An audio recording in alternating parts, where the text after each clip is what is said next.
At number 1, that's Michael W. Smith, and this is Your Time on Victory. I'm Billy Burke, and we've been talking about living your life to its full potential despite setbacks and obstacles we all face. This is a story about a little boy that didn't give up.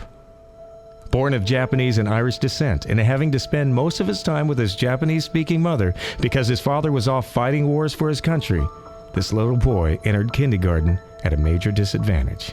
He tried desperately to speak, but thought in Japanese and tried to communicate in English. What came out was a mumbled mix of syllables and strange sounds that did not translate to any understanding. At this level, he was labeled as retarded. When he entered first grade, Mrs. Ferguson at Tyndall Elementary School called the little boy's father and said, "Your son needs to be placed in special education because we feel that he's severely retarded and can't speak."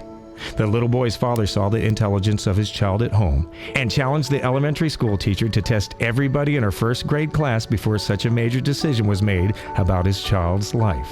The test was given, and miraculously, the young boy in question had scored the highest in the first grade aptitude test.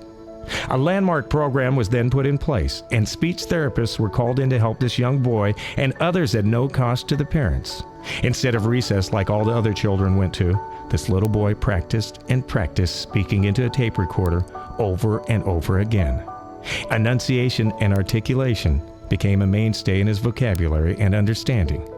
This young boy stood up to the taunting and cruelty displayed to him by other children and became undaunted as he took pride in going to his special program during recess each day. This continued until he was 11 years old. He then started to speak for the first time in an intelligent level in school. In fact, he spoke so much in an effort to catch up for all the conversations he missed out when he was younger. Teachers constantly sent letters home calling him a chattermouth. This little boy could have given up. His parents could have given up. But he took his little inconvenience and made it something special.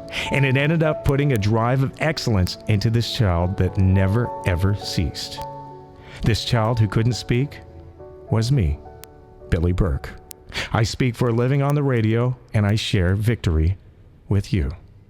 If you're not fulfilling your dreams today, what's your excuse?